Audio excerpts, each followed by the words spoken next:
Kita nila. Para ano na yan eh. Moto China ba?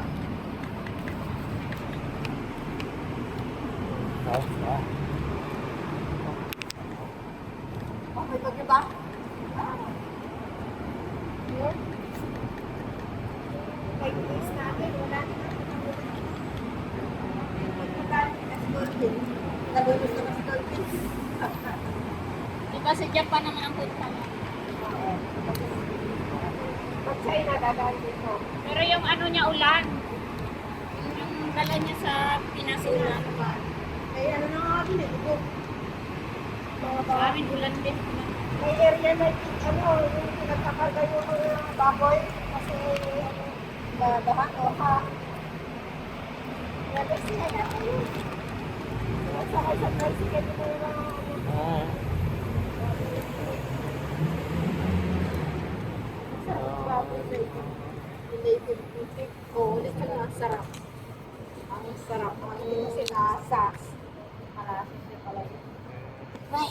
Nauso pa kayo dito sa akin. Baboy na ina mo. Sa Pilipin. Mayroon kami niyan eh. Yun ang inaalagaan na sa ano ngayon eh. Sa sarap nun. Iba yung lasa mas masarap. Bali kami ng oo. Kaya rin kasi nag-aaral mo malaki. Size na nila talaga yung papareha pa. Slim kasi mga yun eh.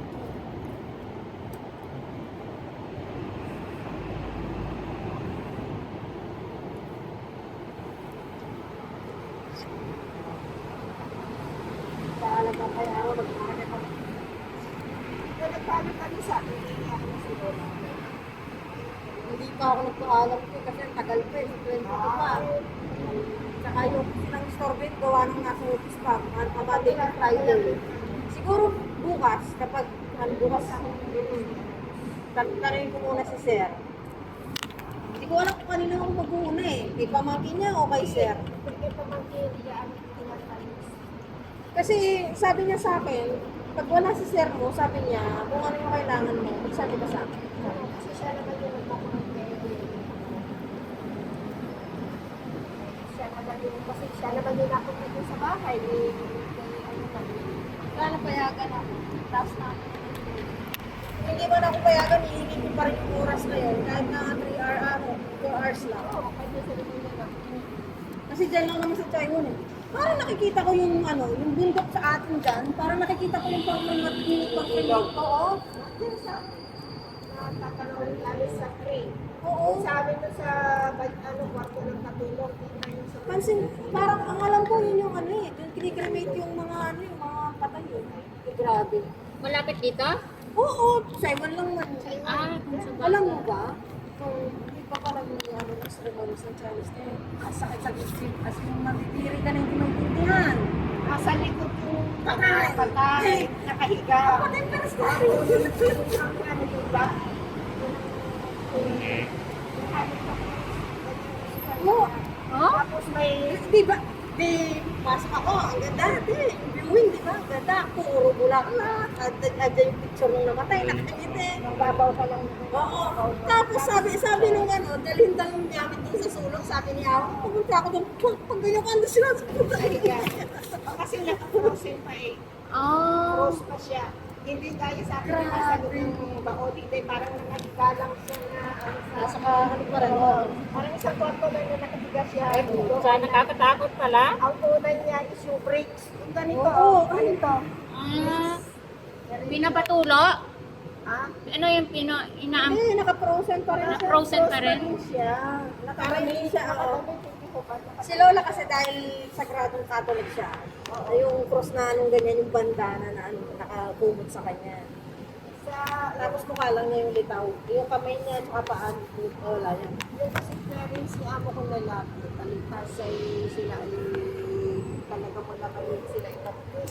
Yung kisinunog, yung kasi sa pagkat na social, doon nila yun. Oo. Pero kami talaga, pati yung mga anak sa US nag-uwian dito. Bakit dito? Nagulgul ko, sabi niya. Ilang sabi niya, sila, hindi sila masyadong laki. Pero maganda yung sinamahan natin, nagsamahan namin mga kapilin si Lolo kasi maganda. Talagang hindi mo maiwasan yung nagsiyak. Ako talaga, hindi talaga. Pagdating mo doon yung mag-stay ka, magpapala na ng beses.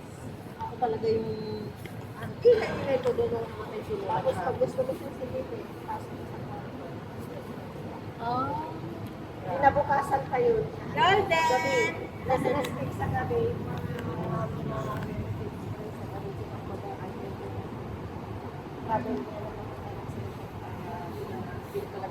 ang pinaka, So, kinakarga pala sila ng frozen?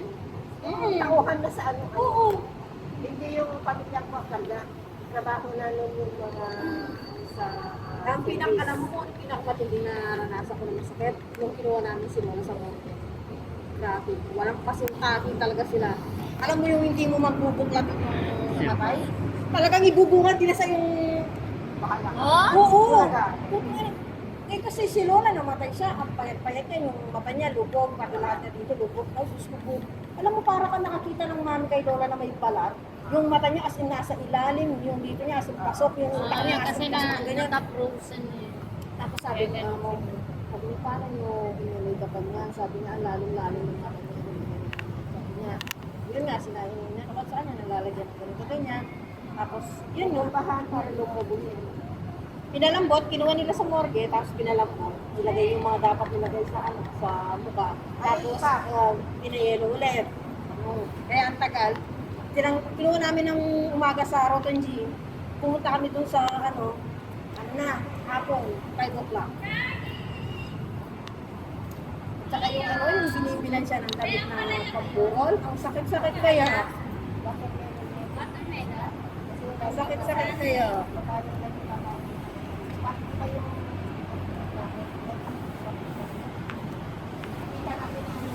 Uy! Lahat na ng dumi. Ano yun?